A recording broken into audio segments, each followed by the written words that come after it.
नमस्कार। Mute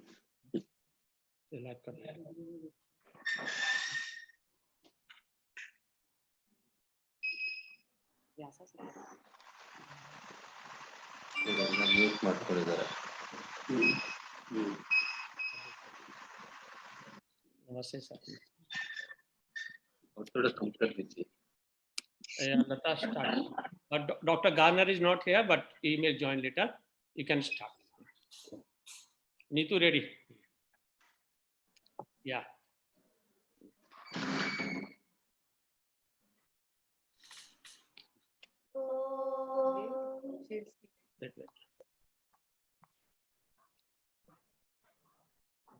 Nothing is not. Open. Okay. Good afternoon, everybody. Good afternoon. My name is Lata. Greetings, Vanakkam, Namaskar from the sunny island of Singapore. It's past 4 here. Morning for some of you, afternoon. Really lovely to see so many wonderful guests in one screen today. Thank you. Without further ado, I would like to invite our special guest for today, our chief guest, Guruji. Thank you for joining us. The best of the East and the best of the West, from Nasa to Vyasa. Everybody knows Guruji, the Chancellor and founder of S. Vyasa University and the President of Indian Yoga Association. I'll invite our guest of honor for this afternoon, His Excellency, Mr. Javad Ashraf, High Commissioner of India to Singapore. Good afternoon, sir. Welcome. Thank you for your time. Our speaker, Antonietta Rossi, who's joining us all the way from Italy. Thank you, madam. Welcome. And all the way from Nepal, Dr. Rishiram Koirala, our Ayurveda specialist, chairman of National Ayurveda Research and Training Center at Nepal. Good afternoon, sir. And beloved Manoj is also there to guide us through. All right, to start off with our opening prayers, Ashta, Raina, and Neetu Somani. Girls, all yours. Okay, join your palms together. We'll do the opening prayer. Eyes closed. Take a deep breath in. Om Sahana Bhavatu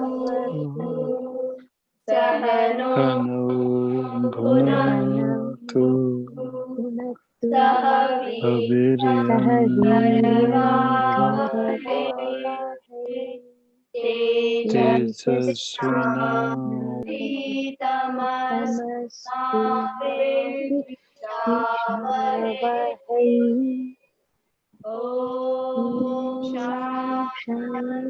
Shanti.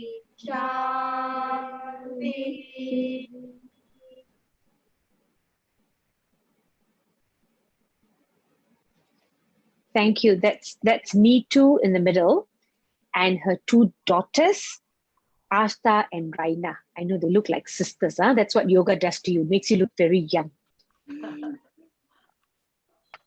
Okay, I'm going to hand over today's session first to His Excellency to give us an opening address. His Excellency, Mr. Javad Ashraf, please. Namaskar. Thank you, Lataji. Manoj Thakurji, good to see you after a long time, although on the screen. Very honored that we have Dr. Nagendra with us, great doyen of yoga in India, and one of the architects of the global movement on yoga now through the International Day of Yoga. Delighted that Antonietta Rossi is here with us, an accomplished yoga practitioner, winner of an award last year from us, and then Dr. Christoph Garner. Great to see you here also, Dr. Rishiram Koirala from Nepal. I've spent some time in Kathmandu hosting, and I know how popular both yoga and Ayurveda are there. In fact, some of the lessons I learned about yoga and Ayurveda was not in India, but in Kathmandu. I was posted there, so particularly delighted that you have joined us today. Vyasa Yoga is, of course, one of the most premier institutions of yoga here.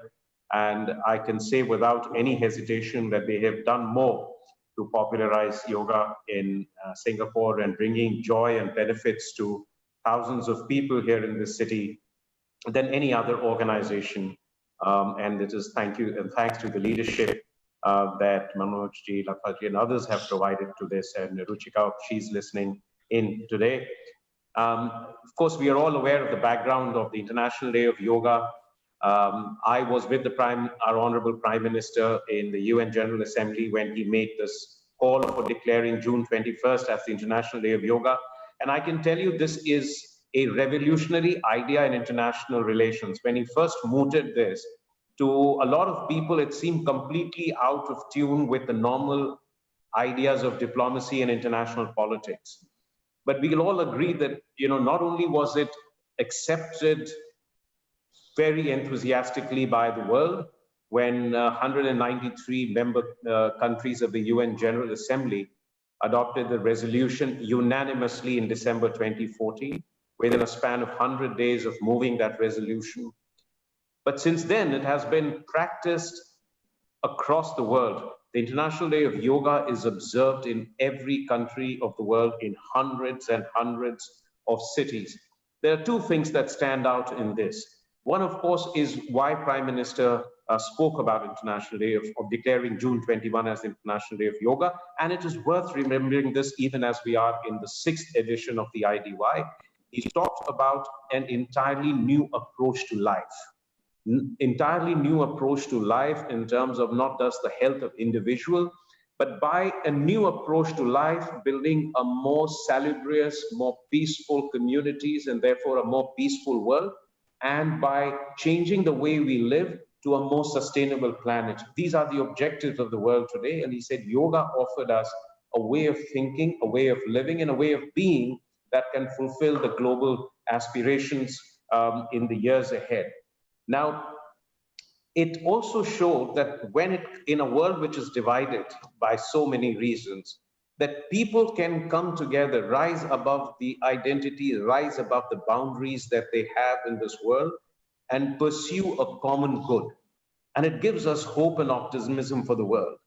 And when we see this International Day of Yoga being celebrated across the world, you think of all the reasons that is creating a more fractured world, a more fractious planet, the one where we have so many new fault lines.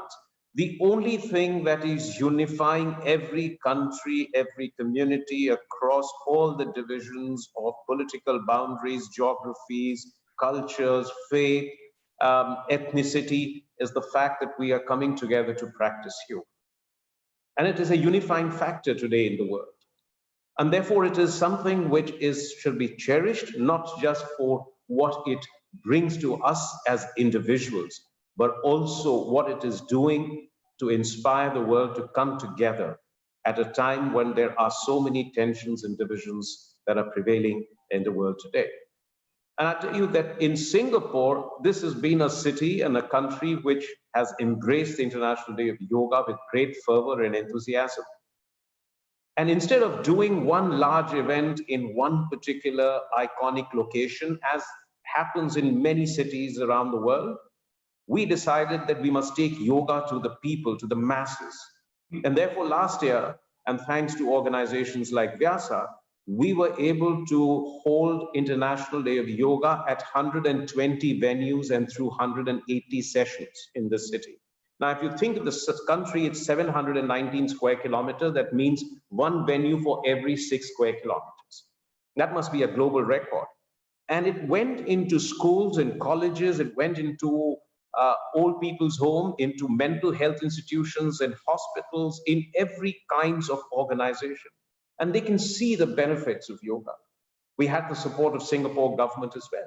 And this year, we are really blessed that despite the lockdown, despite the restrictions, we are celebrating the International Day of Yoga throughout the world, and here in Singapore with undiminished enthusiasm, with the same level of fervor and same level of participation. In fact, the participation this year is so much more than last year, thanks to technology. And it is also giving us the benefit of having the knowledge, the wisdom, and the guidance of the best in the world. And this panel today is an example of that. Something in a physical world we may not have succeeded in doing. So this year in Singapore, we have more than 100 virtual sessions, through the participation of 40 organizations. And we have 4 webinars, 3 on yoga and 1 on Ayurveda this year. So this is again an example of how yoga has become such an integral part, a growing and increasingly important part of people's lives. And this year in particular, as we are battling the consequences of the pandemic, yoga and both Ayurveda have important lessons and solutions for us. When you think of what we are experiencing today, people have become far more concerned about preventive healthcare, immunity, resilience, how to be able to recover from an illness quickly, how to deal with the toxic aspects of medicines, how to focus on wellness, not simply on cure of a disease. Second, we've all been concerned about fitness. I mean, we're in a lockdown state. How do we deal with this challenge of being fit, agile, alert? And third, this is a time when the health crisis also has economic, psychological, social, and emotional consequences of great magnitude. We're all being isolated, disrupted in our daily lives, disconnected from our families and our loved ones, uncertain about our future, uncertain about our livelihoods. Many have lost jobs. So there is anxiety, there is a sense of depression sometimes, there is a feeling of loneliness, of not being centered, not being yourself. This is the time, therefore, the need for yoga and Ayurveda assumes greater importance. And we will hear from the panelists today how it benefits us. It isn't just about flexibility, mobility, strength, balance, grace that we all want. It isn't just about endurance and muscle strength. It is also about the physiological and internal changes that take place through the practice of yoga, asanas, pranayama, and Ayurveda. But it is also the profound impact it has in changing the way we feel, the way we look at the world, the way we look at ourselves, our emotional and psychological balance, how we become more grounded, more centered in our existence, where we develop a more holistic approach to life. So these become important benefits that we can gain from regular practice. Our ultimate objective isn't just, of course, about practicing some asanas every day like an exercise, but to make this a feature of our existence, where every moment ultimately we are living in a state of yoga, in a state of wellness and of wholeness. And this requires, of course, a great deal of perseverance and practice and devotion. It is ultimately a deeply spiritual as well as a scientific pursuit, because we think of science from a very Western perspective, but we have at this stage also working within our own system to use the same methods of validation as Western science does, to see how this accumulated wisdom that has been there for centuries can be of great benefit to mankind in a very rational and reasonable way. And who could do this better than Dr. Nagendra, who is both a great doyen of science and as well has become a great advocate of yoga. So with these words, I'd like to once again thank Vyasa Yoga for putting together such an eminent panel. For all of our viewers, we have, I can see, about 240 participants, which is again from across the world. It's an extremely, extremely good turnout, and it speaks to the importance people attach to this practice, as well as to the reverence in which they hold the panelists today. So I'm very excited about listening to the speakers today and improving my understanding and learning, and to participating in this discussion. So thank you very much with these words. I close. Thank you. Thank you very much, His Excellency. You've put it across so nicely, today's situation and the relevance of yoga and Ayurveda. Thank you very much. Guruji, namaskar. So lovely to see you. We listen and tune in to Vyasa Live, Vyasa Live every day, now that we're all at home, and it's been a lovely opportunity. We hand the stage over to you. All your students from all over the world are waiting for you. Thank you very much, Javadji. What a wonderful presentation you gave. And I was so happy that you were there with our Prime Minister when this IDY was proposed by him. Something very fascinating. Thank you very much. Good.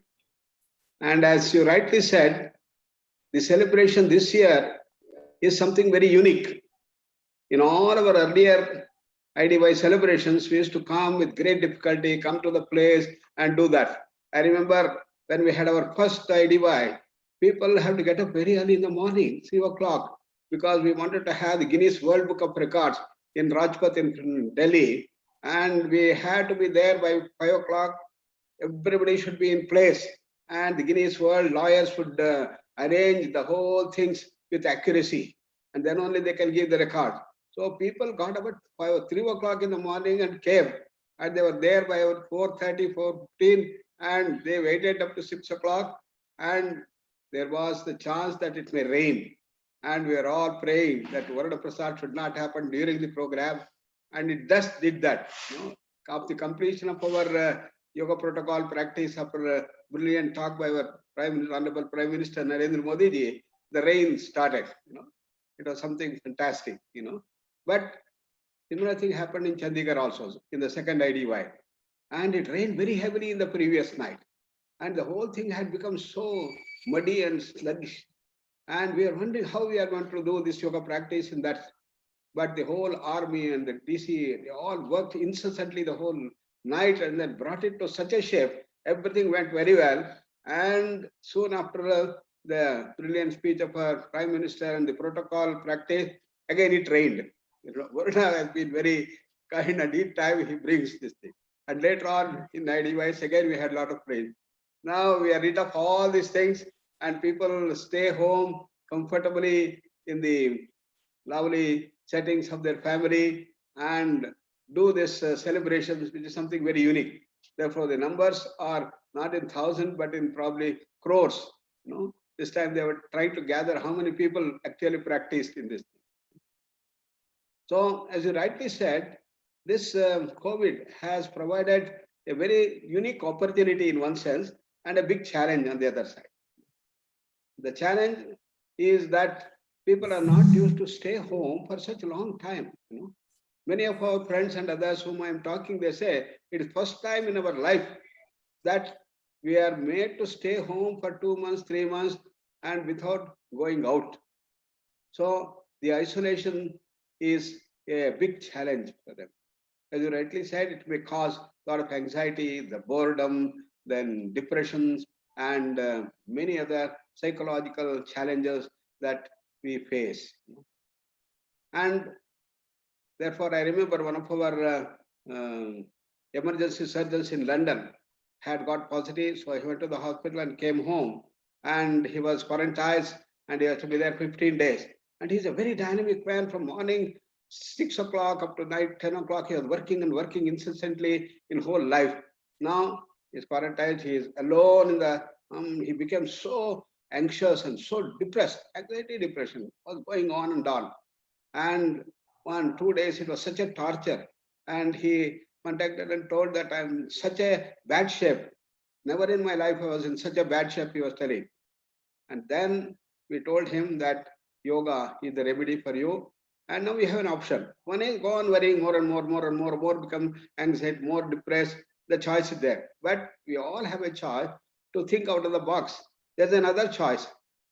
How to remain calm, quiet, enjoy, and go to the deeper dimensions to understand something very deep in your life. And you have an opportunity now to practice yoga abundantly.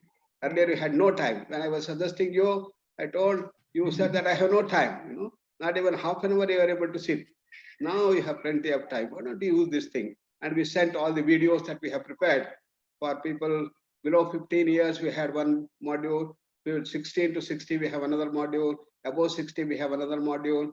And start practicing 10 minutes, 15 minutes each, and 3-4 times. You have plenty of time. And he took it and started doing. And within 2 days, he was so happy. He said, first time in my life, I perceived such wonderful happiness, and started practice of asanas and pranayam and meditation. And he started studying more philosophical dimensions. He's a great devotee of Basveshwara. And he set up the statue in the prime place in London. Probably you know that.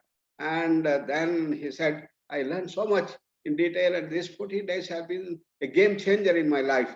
He said, this is the way that we had to do that. That yoga can bring about this dimension of calmness, peace, silence, and see that can happen. Yoga, as all of us know, is not merely a set of asanas or pranayama or mudras, panthas or kriyas and others. It's a way of life as to how we turn every action into a yoga. That's the karma yoga. Convert karma into karma yoga. Many people ask me, how is it ever possible? Sitting, standing, eating, drinking, excreting, urinating, everything can be yoga? No, what are you talking? I said, this is what Krishna Bhagavan says. Look at that wonderful shloka, which I quote often. Pashyan shrunvan sprushan digran ashnan gachan swapan shwasan pralapan visrujan grunhan unmishan nimishan nape indriyan indriyatheshu vartanta iti dharayan. Seeing, hearing, talking, eating, excreting, urinating, every breath can be yoga.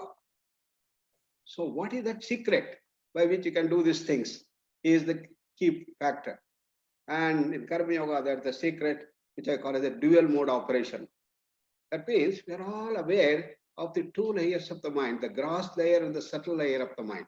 When we're all hearing, some of you might have had some of your very close friends or father or mother quarantined and he's in the hospital and there is a very serious case and what's going to happen? Inner layer of the mind that goes on thinking about it.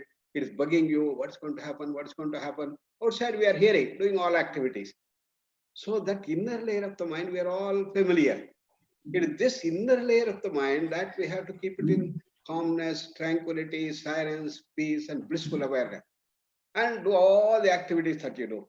Yogastaha kuru karmani sangam tyaktva dhananjaya, as Krishna said. Learn that art of putting the silence inside and calmness. And he also says, karmani akarmaya pashet. One who sees that akarma, that silence, calmness, doing all the activities. This is the special thing which I call as the dual mode operation. Inside calmness, inside peace, inside tranquility, inside blissful awareness. Outside you are doing all activities. It can be ups and downs and then successes, failures, excitements, or the depressions, everything may go on, but inside you are in the deep calmness. And that is the beauty of the karma yoga, to convert every karma into yoga. This is what should be done in every practice also. When we are doing my asana, I'm doing the asana, but inside mind it should be tuned to that inner silence. Patanjali says, Ananta Samapatti, attuned to that self, attuned to that Anantata, attuned to that all-pervasive reality. It can be a vast, infinite, beautiful blue sky, or it can be a vast ocean. Tune yourself and doing your asana. You may be doing maybe Mayurasana and maybe standing posture or sitting or any practice, but you should be getting into space of Sukha, Tira, Tira, Sukha. Sukha stage, you must do that. Similarly, when you do the pranayam, it's a low, below, or other thing, when you are doing this practice, inside there should be joy, bliss, happiness. And of course, when you are doing dhyana, your mind has to be calm and the mind should be slowed down. The anxieties, it is a result of the uncontrolled speed of the mind, it has to be calmed down. And these are the two dimensions which Patanjali calls as one side we must increase sharpness, brilliance, innovation, creativity of the mind, faster mind, faster mind, faster mind. Very necessary. This is all we have been doing. Another is to calm down the mind, silence the mind, tranquil the mind, keep it in deep silence. These are like two wings on which we have to grow. So Patanjali says, Chitta Vritti Nirodha have these two dimensions. This has to be learned. So in meditation, you calm down the mind, silence the mind, tranquil the mind. This is the inner dimension that starts coming up. And this is how we go on practicing the meditation, the dhyana aspect of it. So all these dimensions are so nicely available. Then we have the emotional dimensions that the excessive speed of the mind can get converted into violent emotions, anxiety, greed, hatred, jealousy, ego, infatuation, all these things, kama, krodha, lobha, moha, mada, matsarya. These are the violent emotions and which are the dreaded vices. And this can all be sorted out by developing our positive virtues, the Daivi Sampad, sharing with others and working for others and contributing more and more to the society, less and less for ourselves. And this is the message that our brilliant Prime Minister gave to the whole world. And when he said, when you lock down yourself, you think how best you can help others. And he congratulated all those people who are dedicating themselves in the service of humanity, all the corona warriors and doctors and the nurses and other people who are all working on various levels. And therefore, as to commemorate and to congratulate them, he said, one night at 9 o'clock, we all switch off our lights and then bring only the candle lights and others, and then have the clapping, showing our this thing. What a wonderful idea. He gets such wonderful, brilliant idea, and he gets actualized on all fronts. And similarly, India helping various countries, nearly 50 countries, even when we have the socio-economic collapse almost in the country with hardly financial things. But still, they said we had to work for the whole country, and he started contributed. These are the dimensions of sharing and developing, and that is the beauty of yoga. So can we develop the dimension of Daivi Sampat, or the wonderful divine virtues within us? This is what happens when you start training ourselves, raise in yoga from our normal level to become great, super divine human being. The characteristic that comes is selflessness and helping others, serving others. All these things start coming up. And this is the one that has been promoted in International Day of Yoga. So whether it's anxiety or depression or all the governed by the cause of the Adi at the mind level, where the mind gets into a big imbalance of the excessive speed of the mind and less of the uncontrolled speed of the mind. That is the dimension that has to be brought forth, and we have to develop that calmness and peace. And that is the wonderful message that gives. And isolation, staying home, has given us all a wonderful opportunity. And people have been able to use that and see that they are able to develop. But people want some sort of a module to crystallize this idea and concretize. Therefore, we said, okay, we have these 3 modules, one integrated yoga module for people below 15 years, and 16 to 60 years, and above 60 years. But people who are already hospitalized and in the serious condition, can we do something? We had a lot of experience in dealing with such cases of severe cancer patients who could not come out of their bed. And we developed simple practice of slow breathing, abdominal breathing, and other things which we developed. We have 6 different simple modules which can be used. And our Neeraj Patil from London, he is the person who used this to come out of the hospital within 2 days. So also our friend in Italy, Giorgio, he was in a deathbed, and he said, I remember what you said. I took a deep breath and slowly started breathing out, and it started giving me new oxygen into my brain, and he started coming out. Within 2 days, he came out, and he says, it's a great contribution of India, and I want to spread this message throughout Italy, and thousands of people have been doing. I'm sure our Antoinette also has been bringing this dimension through her devoted and committed and dedicated students she has throughout Italy, and then bringing this all over. And this is the dimension that we have to bring out, and all these modules have helped a lot. And I'm so glad that Singapore also is bringing this dimension to a large number of people, and with the brilliant dynamic team that we have with Manoj, then Latha and Prichika, and all these people is shaping up very well. And also I'm so glad that the Ayurveda dimension is coming up, and our Koirala from Nepal has been doing very well in bringing the dimensions of Ayurveda as a way of life, featured by Ahara, Vihara, Vichara, and Achara. Ahara, the food, healthy food. Vihara, right type of enjoyment. And Vichara, the right type of thinking. And Achara, the right type of action. These are the things which make the life very holistic. And this is what I call as the Yoga Ayurveda dimension of living, or the science of holistic living. That's what we have to adopt. And as you rightly said, this has given us the opportunity to develop this way of life, change our way of life from what we are doing towards a new, healthy, happy, blissful way of life. And that's what yoga offers. And I wish all the best and congratulate the Lata and Baroj and all the wonderful team for making this webinar possible. And I wish you all the best. Dhanyavad and thank you. Thank you, Guruji, for your kind words, for anchoring us back to our principles. Dear participants, I'd like to hand over to our first panelist for today, Antoinetta Rossi, who's joining us all the way from Italy. Welcome, madam. Antoinetta is a practicing yoga teacher. She has more than 42 years of experience in the field of yoga. She is the 2019 Prime Modi Yoga Award winner. She's the founder and president of Sarva Yoga International and the honorary president of the Italian Yoga Foundation. Ma'am, all yours. Thank you so much. I would like to send my pranam from Italy to Bilal Guruji, to His Excellency, and to the respective guests of this conference. And thank you, Manoj ji and Lata, for allowing me to be in Singapore. I never been there, so this morning I feel to be in Singapore. Thank you so much. It's a great honor for me to be among you. And I would like to just to precise that I am not a medical person. I am a psychopedagogist. So I will speak about this anxiety and strange situation we are living of coronavirus from mainly anthropological point of view.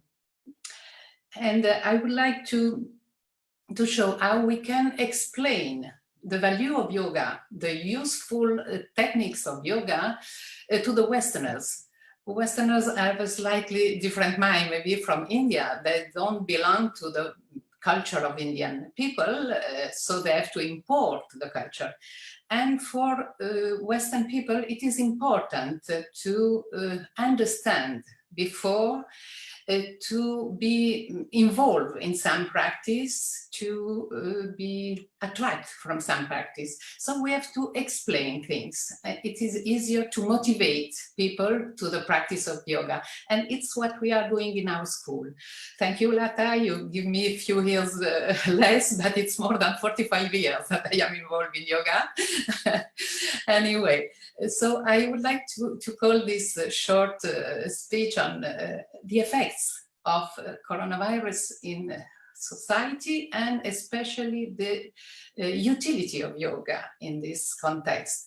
And we can see that it is there are new forms of anxiety due to coronavirus, and we would like to see what the new and ancient answer of yoga are. So we must say that even before the coronavirus pandemic, we were all subject to a general and sometimes unconscious pandemic, which is stress pandemic. We all live in this kind of condition, and Guruji underlined that.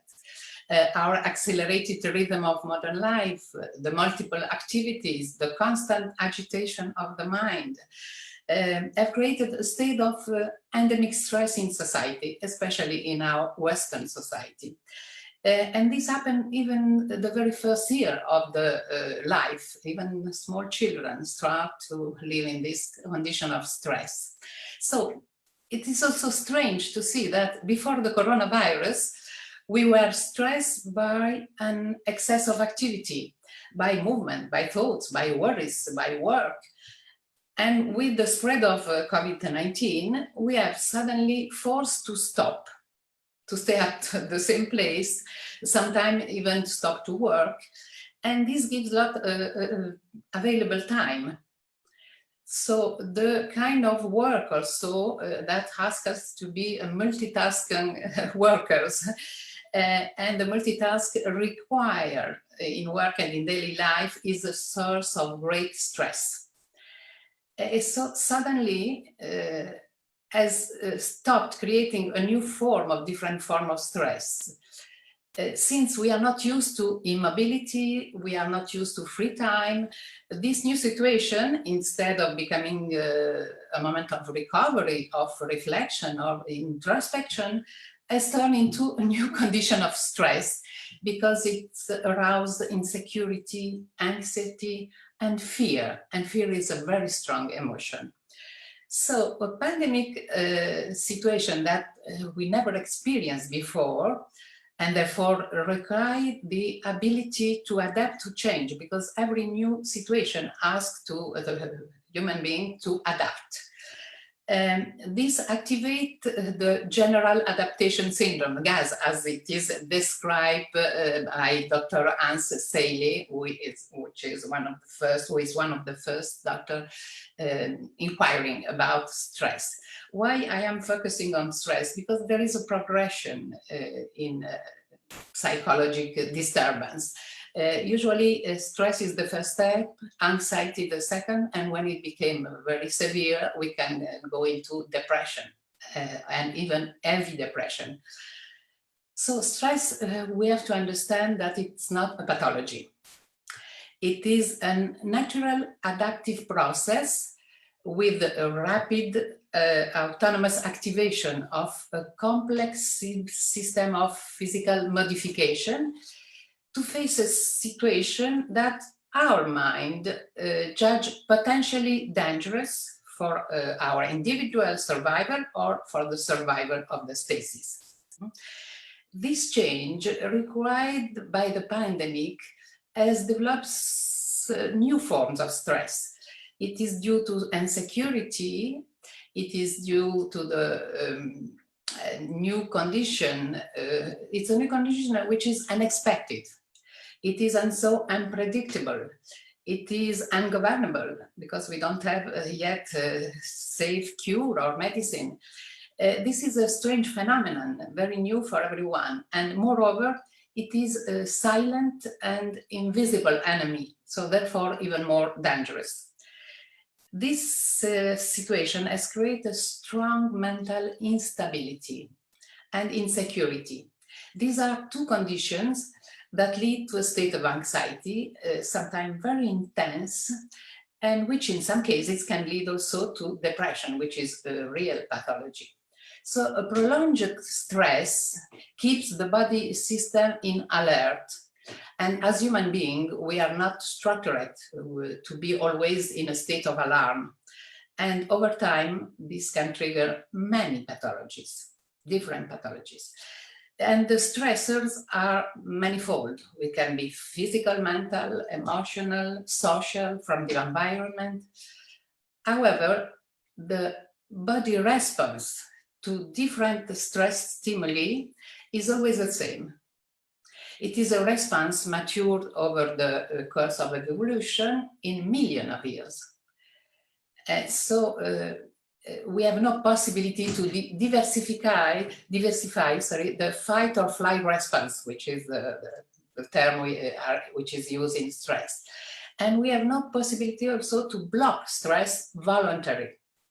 But we can neutralize many of the negative effects of stress, especially if stress lasts too long. So during the pandemic, with that unknown enemy that cannot be fought directly, powerful primary instincts aroused, such as the fear of death. It's a fear not only mental, it's a very concrete and real fear. And also strong emotion related not only to fear, but also to affective relational life, the lockdown, the social distancing, the inability to see friends or family, and even in our country, we have also the impossibility to cure the sick. We cannot see the people who are sick. So the first moment of pandemic has produced an acute stress that can be in some way manageable. Then the people start to experience a form of prolonged stress, which is similar to the post-traumatic stress. This is due to many factors: the quarantine, the breaking the mold with the sense of vulnerability, powerlessness, while the modern man, the modern human being, especially in the West, have developed a sense of omnipotence and trust in technology. So suddenly they feel powerless. Isolation, more time available, as we have said. Life almost in captivity, even if we are with the family. All this, the constant coexistence with the same people, even if it is the family, makes some relationship difficult. And these are problems we have never faced before, so they are new. The time for introspection has also highlighted sometimes the presence of, in psychology, we call the other from me. We have a different relationship with others.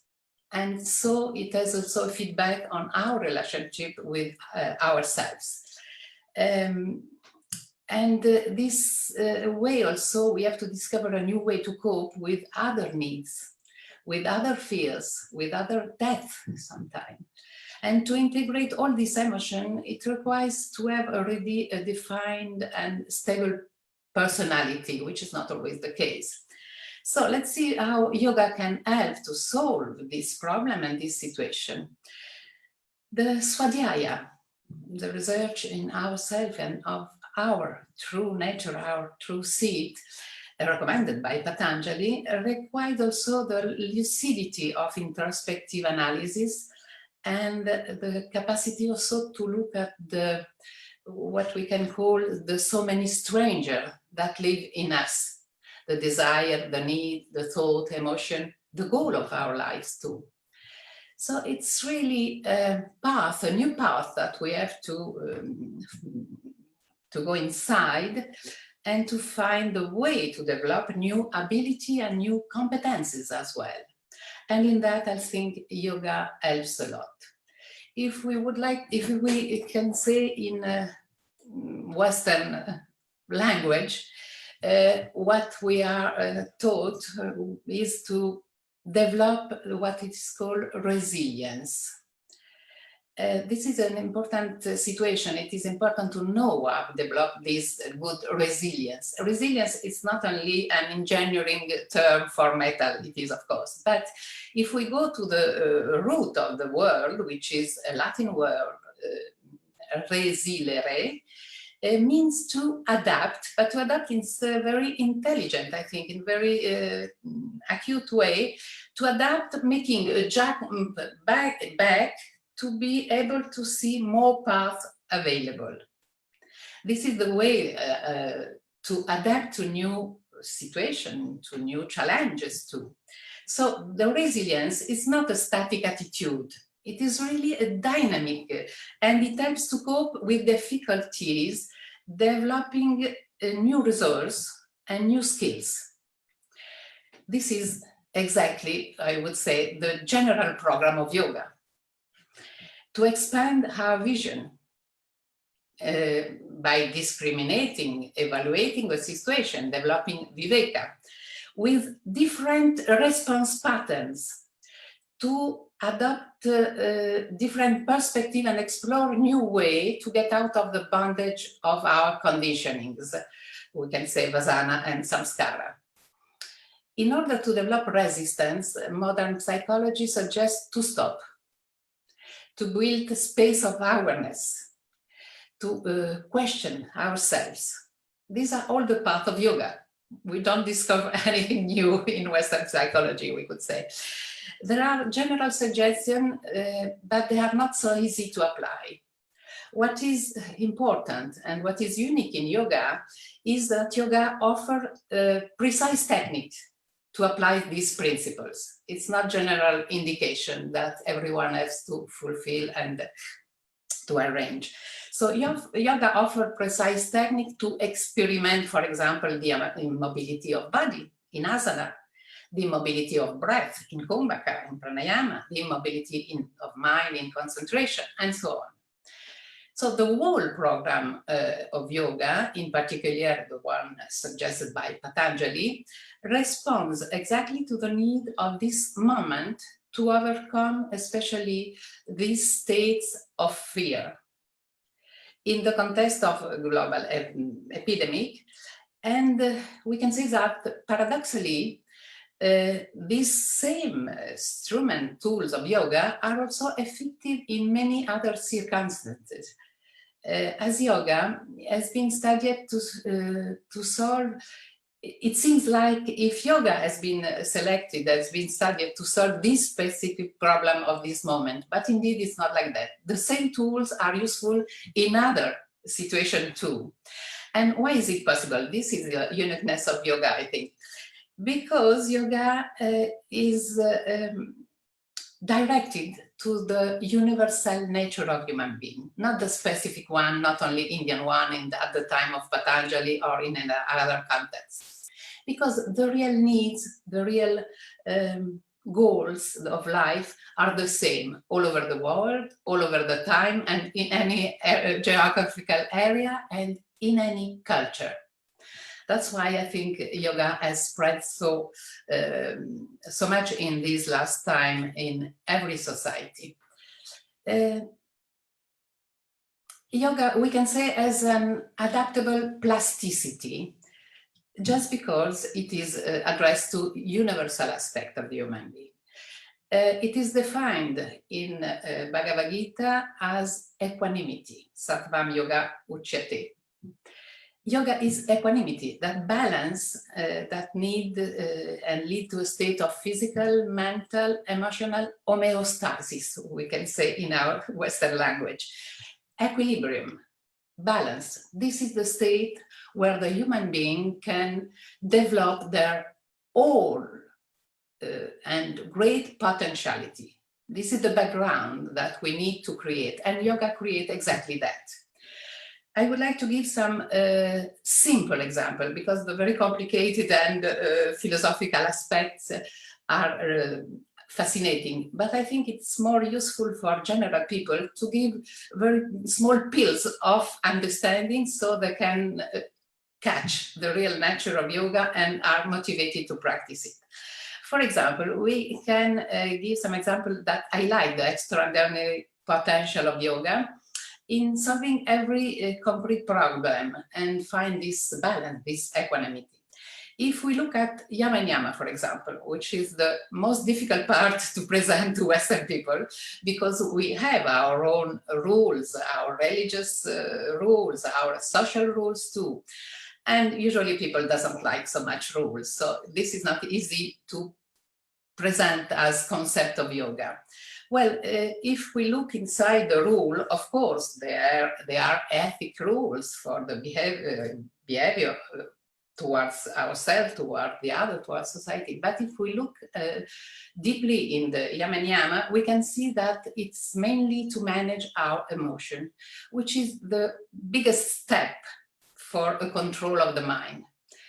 And we can call Yama and Niyama exactly an emotional education, not only emotional management. These are put before the practice of yoga because it's easier to start yoga afterward with at least enough peaceful mind, as Guruji suggested. Another example that we can do in asana, for example, there are so many benefits, of course, of yoga posture, we know them, but as they work particularly on muscular system, because they are postures, so we are supposed to move and then to steady the body, we can move with contraction and stretching. Yoga works mainly on the muscular system with these two ways, contraction of muscle and stretching. And to contract and then to stretch is a way to relax the muscle. We must know that every discomfort, every problem we have in mind is always translate into a contraction of muscle, because this is a very old principle, a very old imprinting we have since our birth. A new birth baby, when he's in discomfort, cannot speak, cannot say in any way, what does he do? He cries. But when he cries with all the contraction of muscle. This is the very first imprinting we get, and we will respond to any discomfort in life with not mainly the whole body contract, but some part of the body. Because it is as we construct an armor, a protective armor, to protect ourselves. This is, of course, an unconscious system, an unconscious method. And if asana slowly release this contraction, immediately they release also the cause of this contraction. So this is one of the ways to make understand the people how yoga is not only scientific, profound, but how yoga knows exactly how we are structured and how our structure works. We can say the same thing in pranayama. I don't want to be too long. I don't know if I have more time or not, but we can just say that changing pattern of breathing. Only changing pattern of breathing, we change the pattern of our thought and of our emotion. So the breathing is really the source of a response to the stress, even in this particular moment. And we can continue like that with many techniques of pratyahara, dharana, dhyana. All the path of yoga is as this imprinting to bring the human being into a state of balance so he can go further, he can go beyond. Since he is involved in solving physical, mental, emotional, relational problems, it is difficult to make the jump. So in Western psychology, it is said also that trauma can be a means of transformation and self-knowledge. The science of yoga is structured just to overcome psychic trauma and problem, just to go further, to lead to the true knowledge capable of revealing the mysteries of human being existence. So overcoming the pandemic anxiety and stress through yoga methodology can be a trampoline to fulfill the ultimate goal of our life. Thank you very much for your attention. Thank you very much, Anjanita Rossi. So very nicely, you've reminded us the flexibility, the balance, the resilience, the equilibrium that we have on the mat is what's going to take us off the mat through life in this unprecedented, unexceptional times. Thank you. Thank you very much. Nice reminder. And now I hand over to Dr. Rishiram Koirala, who's been waiting for us from Nepal. Dr. Rishiram Koirala is an Ayurveda specialist. He's a senior consultant and yoga physician with a professional experience of more than 40 years. He's the chairman of the National Ayurveda Research and Training Center under the Ministry of Health, Nepal. All yours.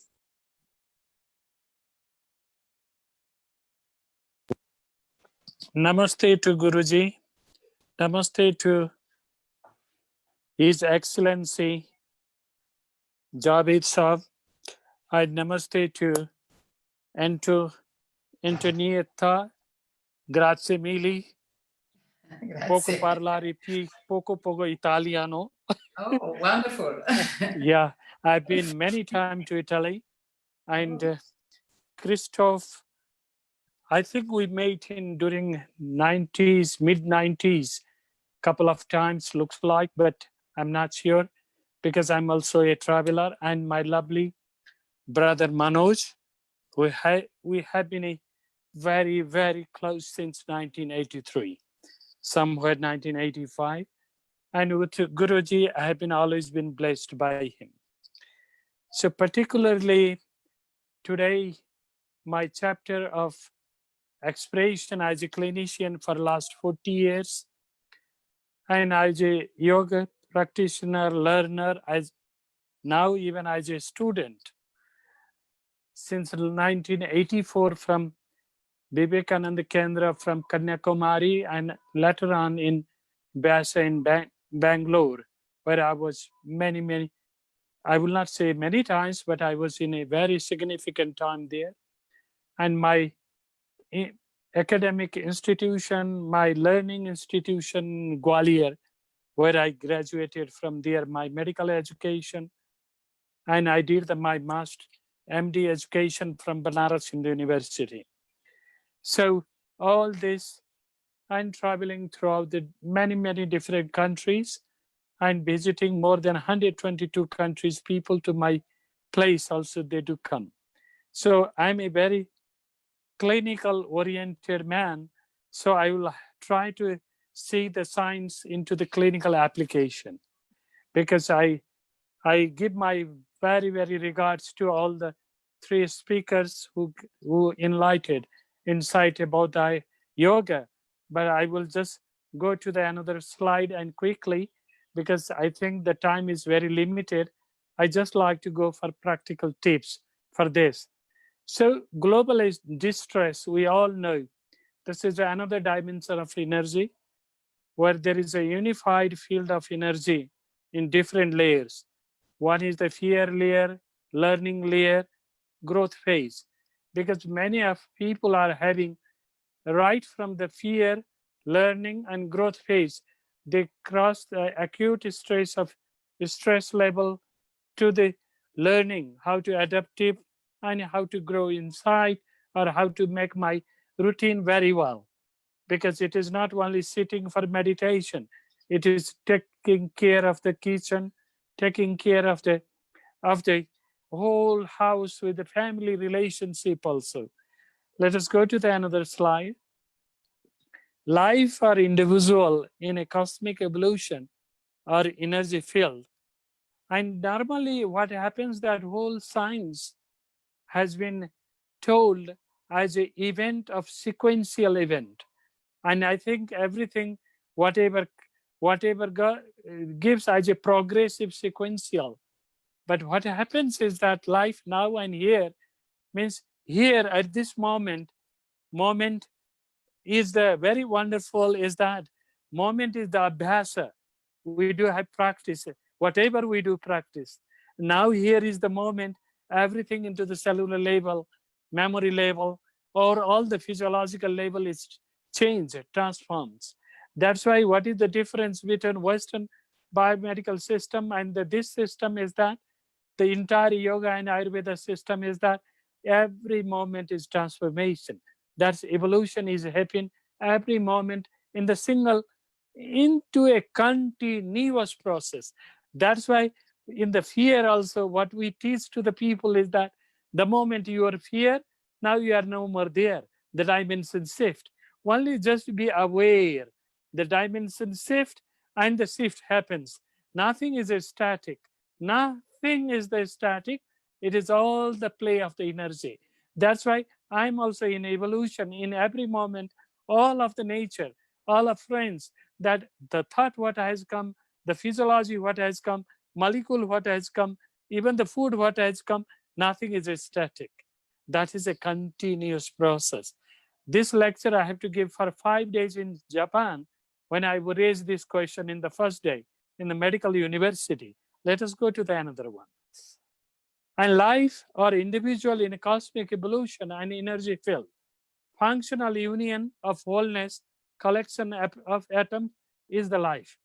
There is a bubbling entity inside every moment, every bubbles of the, even the, if we look to the very closely, nothing, every bubbles is producing in the body, in the senses, in the mind, in the soul, into the unified energy level also, it wants to come as an expression.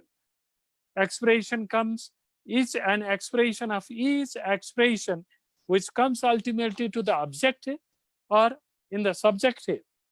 They play into the sequential movement of this way, the objective expression or the subjective expression. They have interrelationship. That's why what is happening is that every moment we are changing, every moment we are transforming, every moment we are detoxifying, which is not homologous to the body, which is not adjusted to the body. And every time healing is happening. That's why what I ask to the people that if you have a stress, go and open the tap water and just listen, the water is flowing. Then your mind is changing, your body is changing, your renal system, your liver system. Then the immune is different.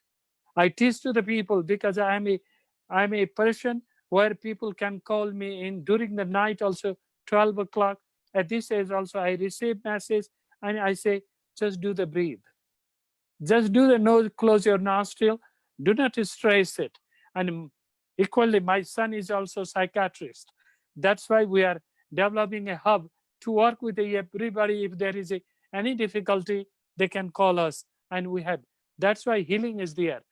And if we see the pulsating nature, my dear friends, this is such a dynamic fluctuation network.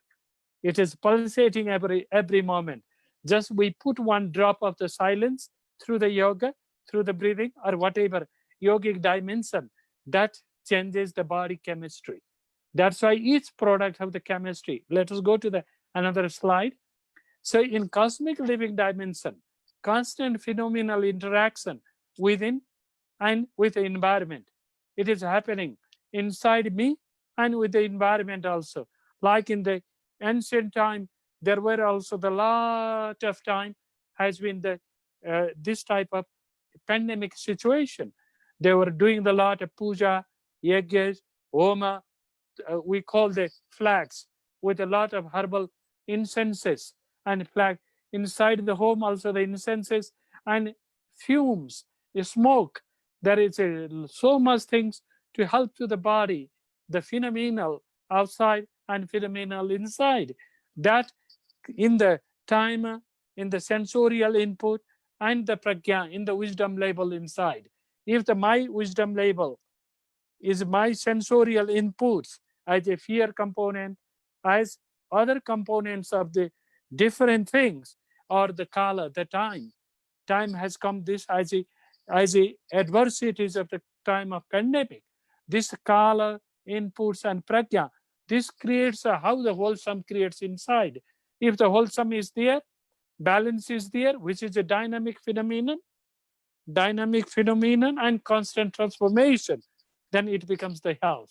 Is this unwholesome into the same continuum becomes, there is a disturb into the dynamic transformation or unwholesome, then what happens, that disorder or health.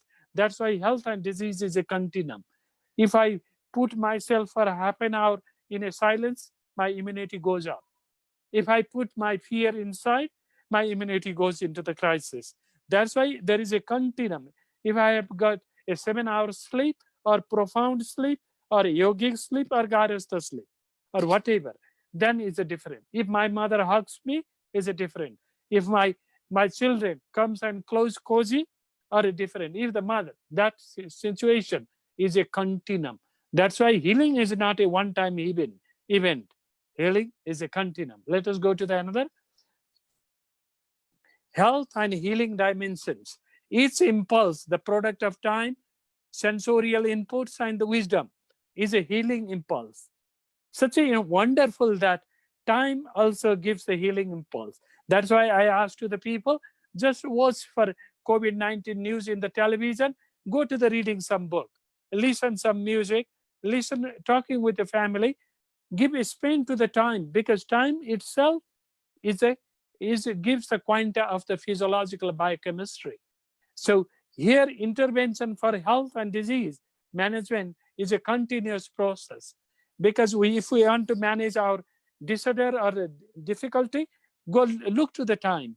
If we want to see our sensorial input, see the positivity, that also inputs to the physiology.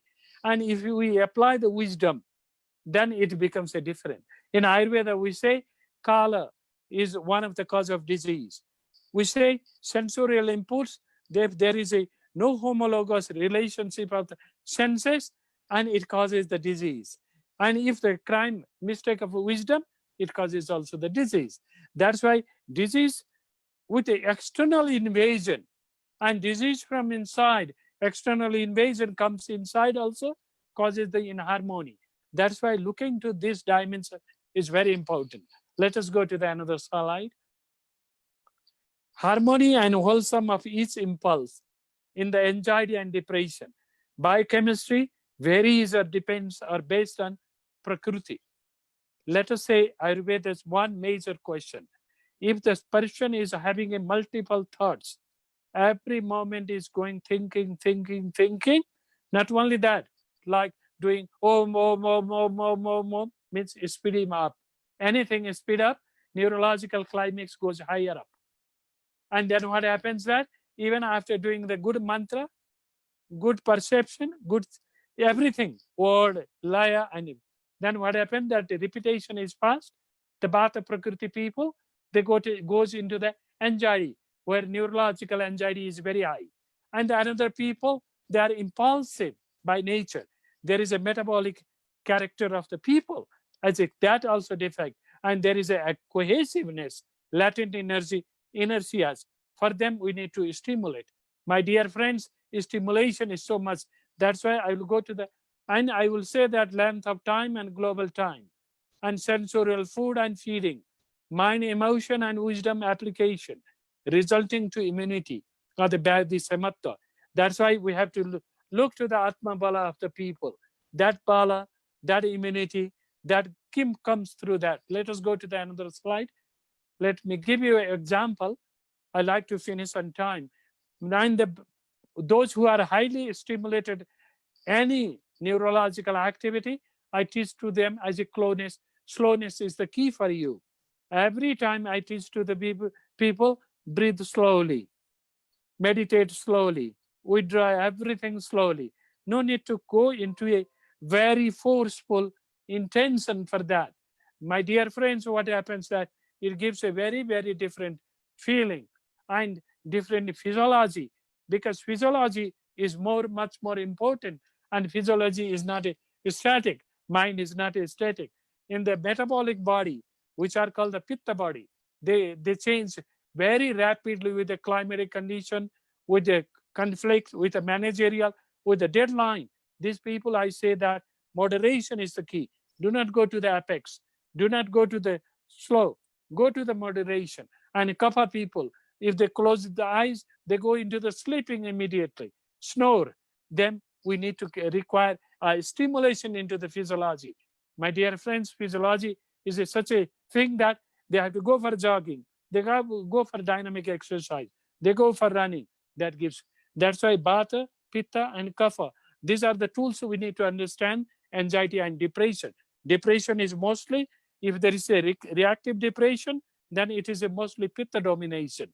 If it is a inert depression, latent depression, or endogenous depression, either caused by the COVID or any other situation, this is a inertia. That's why there is a stimulation. And there is a Vata is always a fluctuation people. We say normally slowness. Let us go to the another one. Key of self-management, anxiety and depression. Peeling like a onion. I call to the people, friends, that whenever anxiety comes, go on peeling like this, onion-like. Write down all anxiety 10 points and see the consequences, and ask to the close by your friend. That helps. Close by your teacher. That helps. Because all the layers are the different dimension into the inside. And beingness in the state of the presence. I give a lot of examples of my colleagues, friends, like Manoj and other friends about the presence. And with the Guruji, and I give the Buddha's teaching to the people. Whatever has happened is gone. Millions of gallons of water has fallen into the river. The moment you shift, you are new. The moment you shift, you are new. That's why non-judgment, whatever comes, watch for that. Anything, whatever comes, let it come. Let it go. Because nothing is a static. Culture pranic energy, culture your energy, culture yogic energy. Without pushing, is be aware about your breathe and heart and self-loving. If anybody asks, because I have been asked in the old Congress many times, what is your experience in healing? Is the self-love. I suggest that self-love is not only mental. Love your body, touch your body. Feel home. I write to the prescription to the people, it is your home. Feel aware where you are, what you are doing. Awakening your highest awareness and knowledge. Let us go to the another slide. Yeah, each impulse, either fear, development, or growth, speed to slowness, contraction to expansion, minimize energy expenses. If you minimize the energy expenses, if you can conserve your energy, because 20% of the whole energy is consumed by the brain. If we can reduce that energy, our immunity increase. Many fear energy, like 5 minutes running energy, consumes a 15 kilometer of 5 minute. Fear can consume the 15 kilometer of running energy. That's why just reduce the fear quanta. That quanta, focus certain things and make that defocus, let it go. And tranquility, let it allow it to be fall like a raindrop. All is gone into the silence. Like I always teach to the Shankaracharya's Satsangatve, Asatgatvam, Asatgatve, Nirmahatvam, Nirmahatve, Nichalatatvam, Nichalatatve, Jivana Mukti, which is my healing teaching to the people. Do closely be like a friendship, satsangatoi, and that gives you a larger dimension to become satsanga, and which gives you nirmohattam, delusionless, and which ultimately helps to the jivana liberation. My dear friends, let us go to the maybe 1 or 2 slides. I like now key of self management. Each impulse, either fear or development or growth, requires and influenced by food, diet, and whole phenomenon. How I eat, how much speed I take, whether my bowel is regular or not, whether my food are very highly stimulant or not, my food are nourishing or not, my food immunoenhancing or not, or I put a lot of anxiety into the food. This all level cause food also becomes as an energy for the to increase, to release, to love, to nourish everything. Lifestyle and routine. Just create a routine for 1 week. And I do this, I do this, I do this, not to be worried, not to be very much conflicting with the energy and profession and occupation. What has happened? Let us see that one. Family relation and environment, life from fetus to present state. Fetus anxiety comes even now. Fetus worriness comes to even now. That's why these are the whole vision, how the Ayurveda gives, how the yoga gives. Let us go to the last, nothing more there. Let us go to the another one. Yeah. Okay, now I finish my because this is what I learned from India. I respect my Gyana Bhumi there. And now I'm in the Tapaswi Bhumi, which is the Bhumi of the mountain. So I'm working over here, and I always practice with always been regarded by my masters, my gurus, my fellow, my colleagues, who taught me and who intuited me. And the Himalayan terrain where I normally live now also, it gives a wide expansion of energy, and which gives the impression of thousands and thousands year souls are here into the different dimension, like in Kashi, like in India, or like in all over the world, but especially from the Namaste from the mountain. Thank you again for Manoj, and thank you for Lalita. Thank you very much. Thank you. Thank you, Dr. Rishiram Koirala. Very nice, very nice. Dr. Garner is here. And yes, Dr. Garner has joined us. Welcome, Dr. Garner. Thank you. All yours, sir, to start. We've been waiting for you.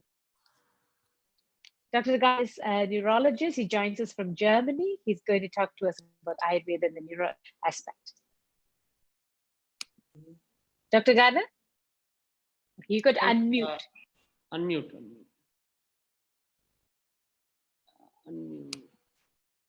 Unmute.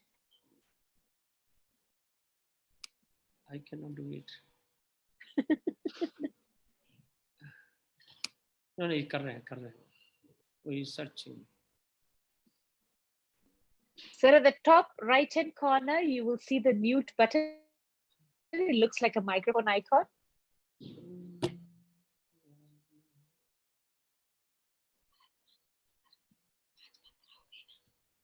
Okay, now you can hear me. Awesome. Yeah, you can hear me. Yes, sir. Yes, sir. Okay, fine. So I try to start my presentation. Yes, Okay. I'm giving you a presentation.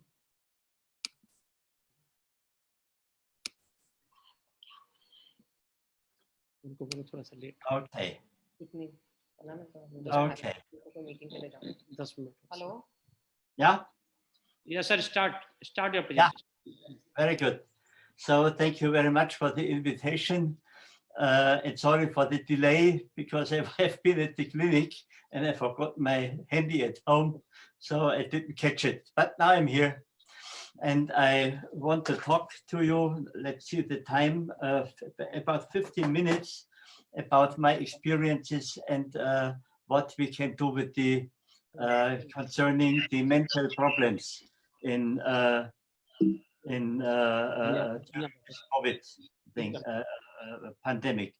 You can go for the next slide. Is it possible? Because I have, yeah, now, especially we have two types of depression and anxiety. One type is, it is endogenic without any cause.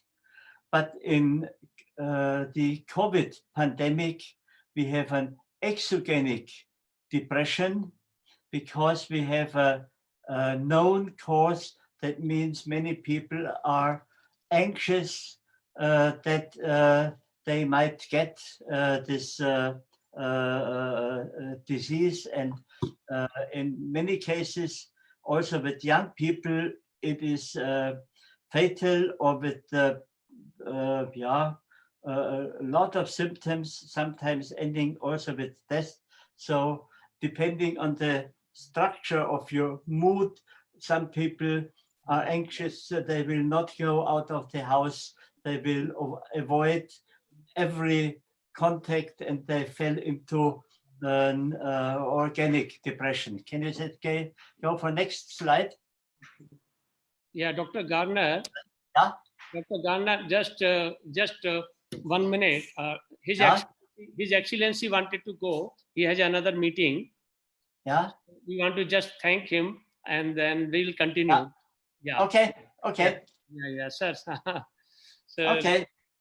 So we want to thank His Excellency Javed sir, your presence in last 3 years, so much of help for all the yoga schools here in Singapore, and all the programs. We have seen you so much enthusiasm, and you support us, whether it's a 10,000 of people in Suntec, or whether it's 10 people in the small place like Old Homes. When we do any program, you always come and you are with us. So we will always remember, sir. Thank you so much for helping us to organize this wonderful International Yoga Day programs in the last 3 years. So from bottom of my heart, I want to thank you, sir. Thank you, sir. So we can continue now with Dr. Presentation? We can continue now. Thank you. Okay, you can give me the next slide.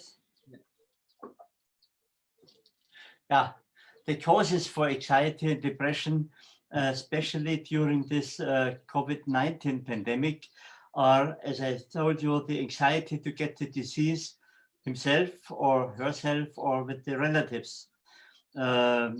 Possible to die even with young age. It can be caused by the isolation due to the quarantine measurements which are put on due to the regulation of the government.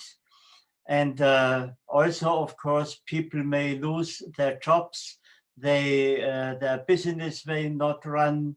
So other cause can be financial problems, and maybe they are missing the contacts to relatives, friends, colleagues, and also maybe if you have already run into infection, sometimes severe complications of the disease, also cerebral complications may happen. So this is all typically especially causing anxiety and depression symptoms. Now I will go to the symptoms of depression. What can I tell you? The major symptoms of a depression, maybe it is an organic depression without any cause, or it is a depression with some cause, like in the COVID case. You have a depressed mood. There is no more feeling of happiness. People feel hopeless, helpless. They think this depression may never go. Yeah, even from their willpower, they may think, okay, it should go, but in the depression, hopelessness is a very common symptom. You have no drive, you cannot do anything. And if two of these symptoms are lasting for more than 2 weeks, we psychiatrists and neurologists, we say this man has a depression, because for 1 or 2 days, everybody can have somehow being depressed or being not happy, things like that. But if this is for more than 2 weeks, then a real depression is happening. May go to some other feelings. Next slide, please. Typically for depression, you can read the personal experiences of a doctor from London on the right side, but I will go through the symptoms is associated with depression. Often there is anxiety. Anxiety can be like this, that you even don't know from what you are anxious. Yeah, sometimes it is because of some reasons, maybe of the disease himself, maybe financially, anything. Yeah, typically for depression is disturbed sleep, especially early awakening. You cannot think clearly. People sometimes think they are getting Alzheimer's because the brain is not working, but in fact they only have a depression, and depression will go. Yeah, they have no concentration. They mostly have loss of appetite. They have no feelings.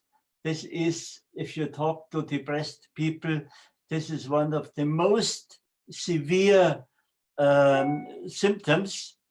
You have difficulties, decision-making, guilt feelings, you're ruminating around without making any sense, sometimes pain without organic correlate, and if it's worse, suicidal thoughts. And depression is very dangerous insofar as it is in some time, you can say many times, if not treated and observed, it ends up in suicides. And suicide in depression is the most common cause of death for people under 40. But of course, it's also occurring in elderly ones. But in younger ones, it is a very, very often a cause of a premature death. Next slide. What we can do, antidepressive drugs, what a doctor can give you, allopathic, Ayurvedic, herbs, homeopathic, psychotherapy, and what you also can do, yoga or some special brain training, we call it EEG neurofeedback. Next slide. What is typically the key role of yoga in anxiety and depression? The key role for yoga is, in my eyes, like that depression is a great stress for the sympathetic system, and this stress is significantly worsening the immune system, and by worsening the immune system, the risk to get a severe course of the COVID disease is higher. So yoga is best solution for stress reduction, and by that, if you are doing yoga, removing or improving your stress level, then even if you get the COVID symptoms, it will be less severe. Yeah, yoga means mastering over mind, and with yoga you can combat the bad thinkings what are going in your head with the help of yoga, especially I think with pranayama and asanas. Yeah?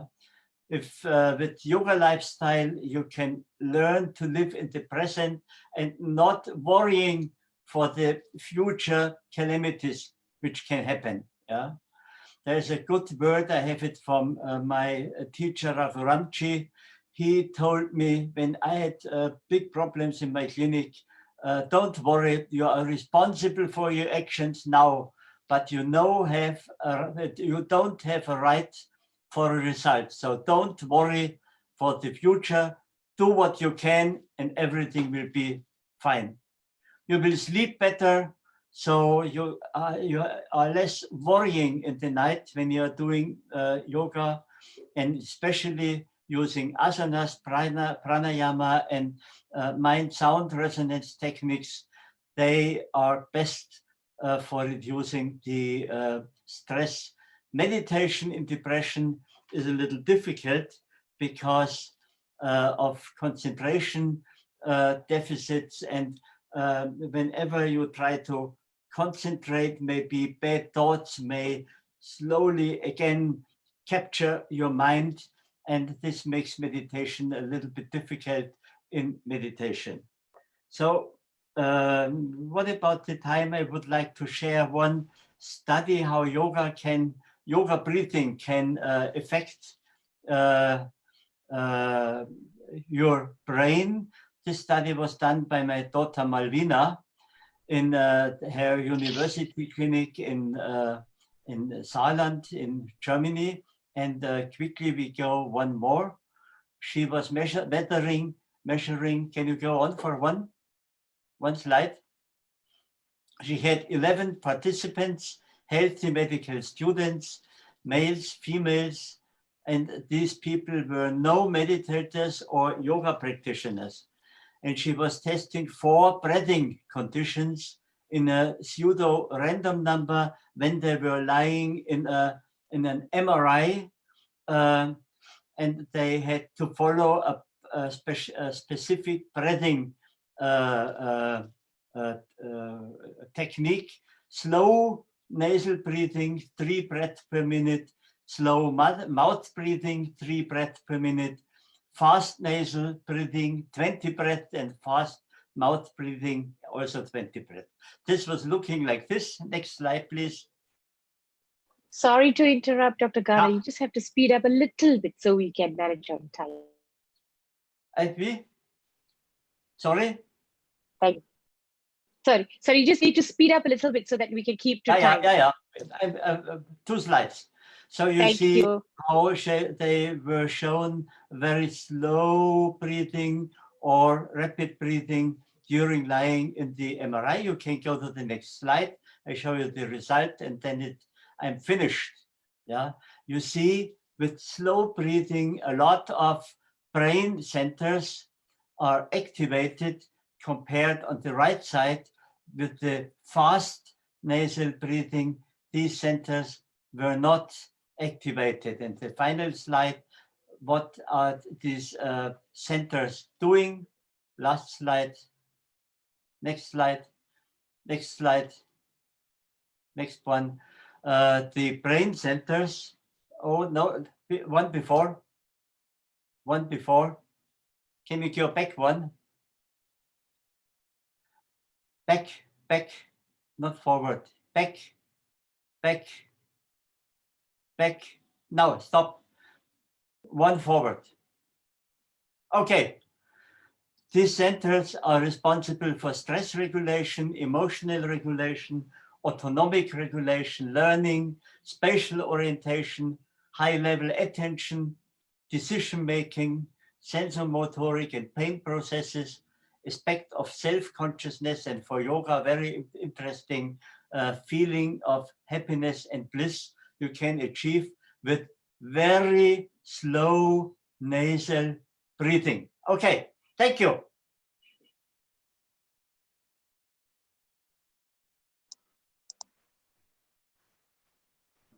Thank you. I still have this mail. Hi, Dr. Nagendra, hello. Hello, how are you? Yeah, Thank you for being online. Hmm. Guruji can come. Yeah. Now, Nagaratna has come for Garner. He wants to say hello. Yeah, Hi. So good to see you. Open all. yeah. Garner. Please say something. I hope that Namaste, soon I Dr. can Garner. come back to Prashanti. Welcome to Prashanti. Yeah. Namaskar, Yeah. Nagaratna doctor. Namaskar. सभी Namaste. श्रद्धेय गुरुवर वगैरह को सबको नमस्कार नमस्कार to everybody. So I just want to say bye bye now because I have got another meeting. People are waiting.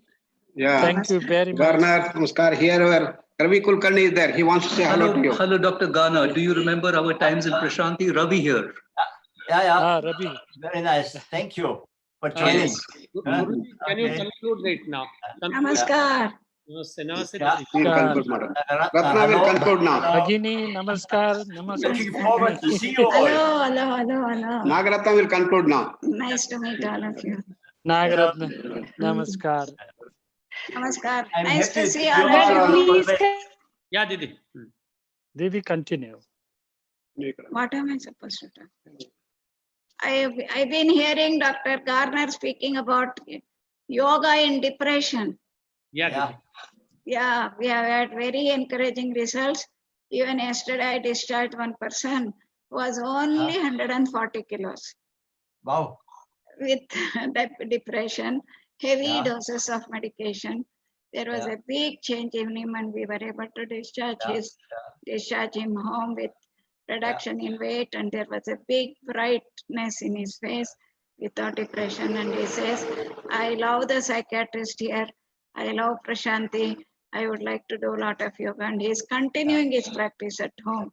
This is a very common experience we find here in yoga for I depression. think the key is that depression is stimulating the sympathetic nerve system. And with all your research, you saw that the sympathetic nerve system can calm down with yoga, and by that it naturally is improving the symptoms of depression, especially the wandering mind, things like that. They get more control over your brain and having less sympathetic fear, anxiety, and by that yoga is very fine. Very nice meeting you, Antoinette. Yeah, thank you. Namaskar. Good to see you. Hope to see you soon personally. More in person. We'll have a dinner online. Yeah. Okay. Namaskar. Lata, namaskar. Okay, with that, can I conclude? Okay, with that, I take the opportunity to thank all our panelists today, Guruji, Antoinette, Dr. Garner, and Dr. Rishiram Koirala. Thank you very much. Wonderful input. Very nice to hear from you all at this point today. I think you have given us some nice bearings to work towards. And I also thank all our panelists who joined us today from all over the world. I think we had almost more than 200 participants. Thank you, everybody. So an amazing International Day of Yoga we had this year, different but nice. And COVID has given us all a wonderful opportunity to practice pratyahara, stay at home, eat home cooked food, enjoy distancing, etc. So once again, thank you. I also want to thank His Excellency, Mr. Jawad Ashraf, for joining us. And this is a collaboration between Vyasa Yoga Singapore and the High Commission of India, based in Singapore. Thank you, Manoji, for helping us through this. Thank you, everyone. Have a great day, all of you. Thank you. Thank you, Guruji. Thank you, Dr. Gara. Thank you, Manoji. Thank you. Thank you. Thank you. All the best. Thank you. Thank you. Good anchoring for Lata. Let us Congratulations. conclude Thank with you. You prayer. have been wonderful. Thank you. Namaste, Guruji, and Namaste, Manoj and Lata. Thank you very much. Thank Thanks you. a lot. Thank you. Thank you. Sarve Bhavatu. Bhavantu sukhinah sarve santu niramaya sarve bhadrani pashu ma kashchit Om Shanti Shanti Shanti. Thank you very much.